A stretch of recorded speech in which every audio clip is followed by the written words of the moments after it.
वारकरी संप्रदायातले किंवा देवाधर्मातले माणसं म्हणलं की लोक म्हणतात ते समाजासाठी आदर्श असतात आणि समाजा ज्याच्याकडे बघून चालतो ते माणसं वारकरी संप्रदायामधले असतात.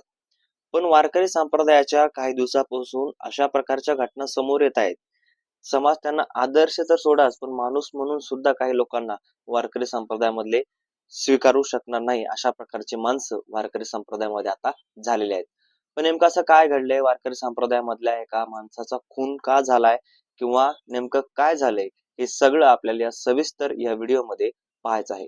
नमस्कार, मी रणजित. मुद्दा हक्काच्या या चॅनलवर तुम्ही नवीन असाल तर चॅनलला सबस्क्राईब करा, कारण आपल्या चॅनलवर आपण असेच वेगवेगळे विविध माहितीपूर्ण व्हिडिओज खास तुमच्यासाठी बनवत राहत असतो.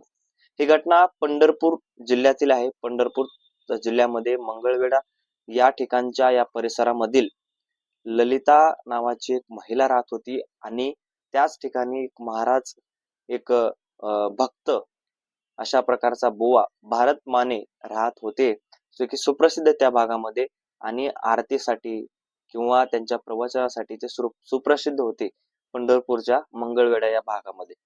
आणि त्या ठिकाणी बाळूमामाच्या आरतीचं जे काय आहे त्यांना ती आवड होती अशा प्रकारचं सांगितलं जात आहे. आणि बाळूमामाच्या आरतीसाठी भारत माने हे कुठेही जायचे, ज्या ठिकाणी बाळूमामाची आरती असेल किंवा ज्या मंदिरामध्ये बाळूमामाची पूजा केली जात असेल त्या ठिकाणी आरती म्हणण्यासाठी, आरती गाण्यासाठी भारत माने या माणसाला किंवा या बुवाला त्या ठिकाणी त्यांना बुवा म्हणून ओळखायचे आणि या बुवाला बोलवलं जायचं. ललिता या नावाची महिला सुद्धा मंगळवेढा परिसरामध्ये राहत होती आणि या ललिता सुद्धा, त्यांना सुद्धा त्या ठिकाणी छंद होता भक्तीचा, बाळूमामाच्या आरतीचा. हे दोघेही तिथं बाळूमामाची आरती करण्यासाठी तिथं जायचे. सगळे लोक यायचे, भक्त यायचे आणि भक्त पाया पडून देवदर्शन करून आरती करून आपल्या घरी निघून जायचे. आणि या ठिकाणी ललिता जे आहेत त्या सारखं प्रत्येक जिथं आरती असेल त्या ठिकाणी यायच्या. मग भारत माने यांची सुद्धा तिथं सारखं कंटिन्यू असायचे ते.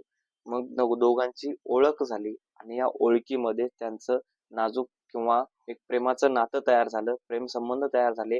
आणि 45 वर्षाची ललिता आणि 60 वर्षाचे भारत माने या दोघांमध्ये अनैतिक संबंध त्या ठिकाणी सुरू झाले.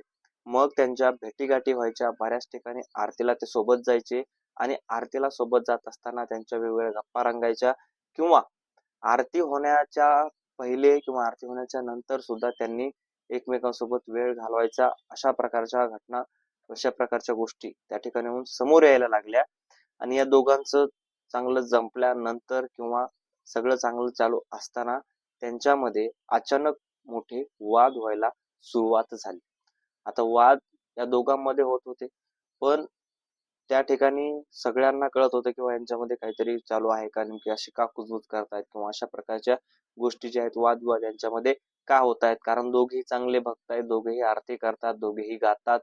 मग अशा प्रकारचं का व्हायला लागले हे लोकांना काही समजत नव्हतं.